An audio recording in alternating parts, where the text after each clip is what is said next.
Hey everyone, and welcome back to The Explainer. Okay, so we're going to jump right in today. We are taking a super fast-paced chronological journey back in time to look at the foundational events of one of the absolute largest religions in the world. So if you're a focused learner, looking to really understand the historical and structural origins of Islam, well, you are in exactly the right place. We're going to travel back to the Arabian Peninsula, literally a world away and a long, long time ago, to unpack exactly how this massive global faith actually began. And that brings us to a really fascinating question. How did one orphan shepherd end up transforming the entire Arabian Peninsula and launching a global faith? I mean, it is the ultimate underdog narrative. So let's anchor ourselves right in the year 570 CE. The man at the very center of the story is Muhammad. Now, he was born in Mecca, which, by the way, was already a huge deal of a city because it housed this ancient temple built to worship God called the Kaaba. But as you'll see, the circumstances of his early life, and honestly the world he was born into, were just incredibly challenging. Part 1, Mecca before the Prophet. To really get the origins of Islam, we first have to understand the intense setting he was born into. So, before Islam came along, the ancient Kaaba temple in Mecca wasn't just dedicated to one deity.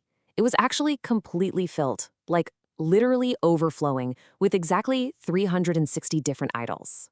The local belief systems at the time were highly polytheistic.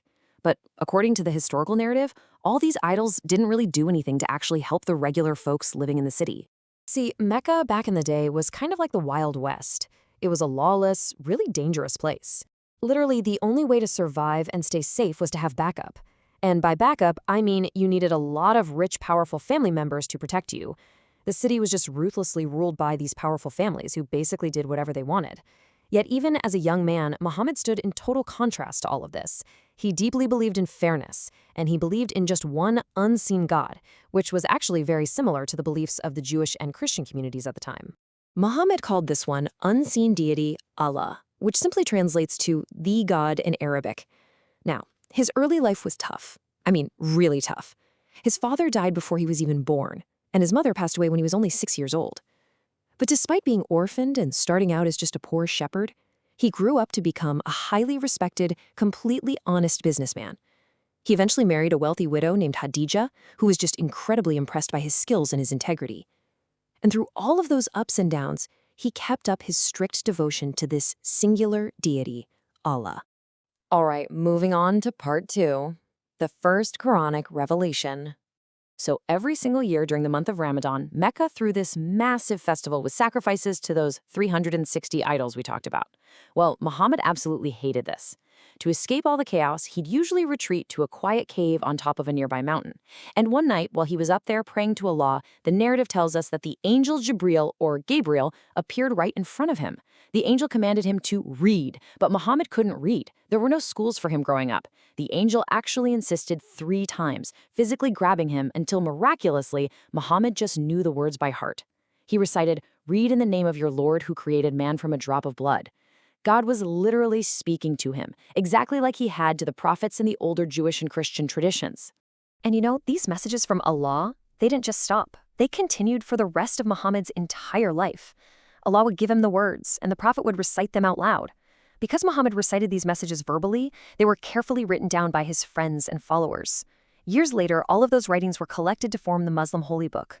And that book is called the Quran, which literally translates into English as recitation. Which brings us right into part 3, pushback and the night journey. To understand the pushback, we need a couple of quick definitions. The word Islam means obedience to Allah, and a Muslim is someone who obeys Allah. Simple enough, right? But remember those powerful ruling families in Mecca?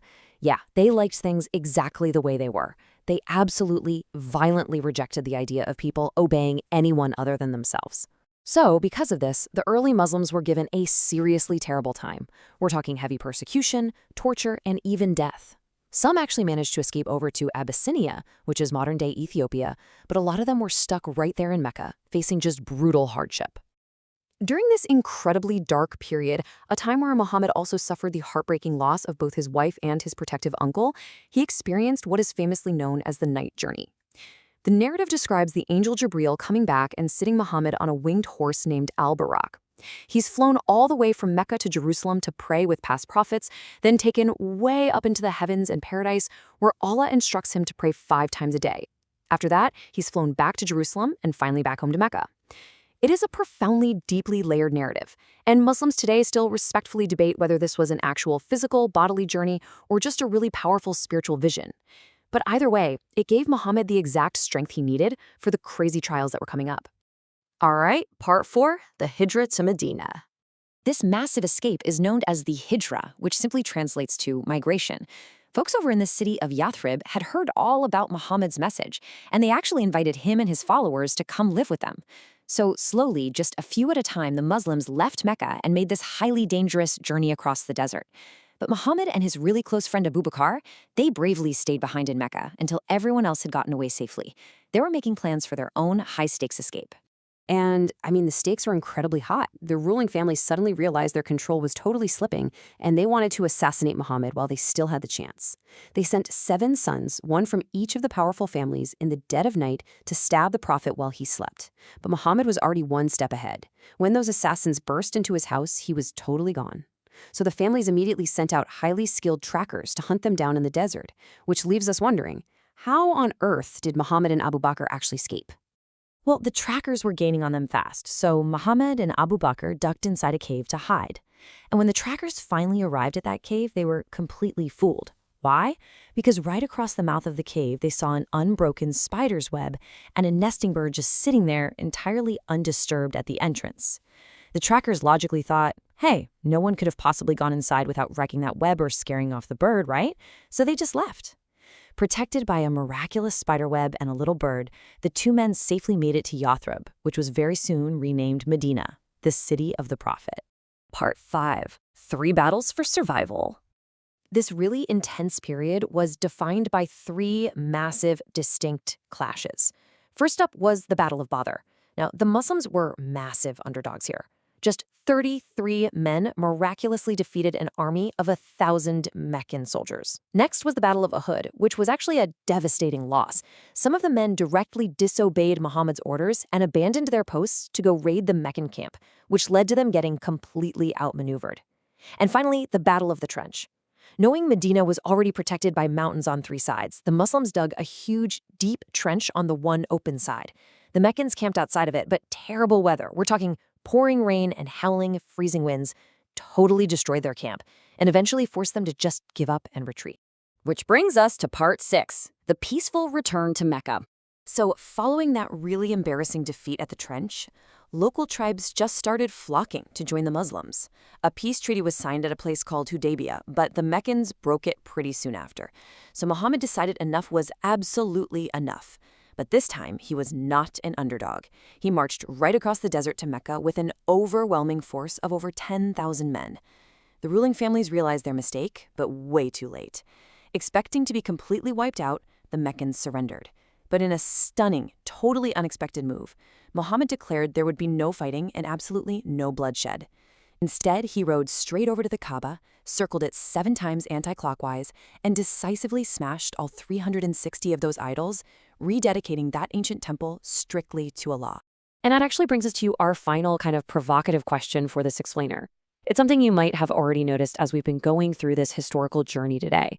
We have talked extensively about the Prophet Muhammad, but we haven't shown a single picture of him. Why is that? How does this ancient historical narrative actually connect to the modern visual practices of the Islamic faith? Well, the answer traces straight back to the smashing of those idols in Mecca. See, physical depictions of Muhammad are strictly avoided to prevent anyone from accidentally treating him as an idol to be worshipped. To Muslims, he was profoundly important, yes, but he was merely a messenger.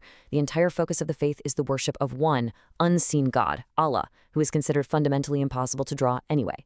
It's just a fascinating, powerful reminder of how a single historical moment in the desert shaped the visual culture of over 1 billion people today. All right, thanks so much for joining us on this explainer, and as always, keep learning.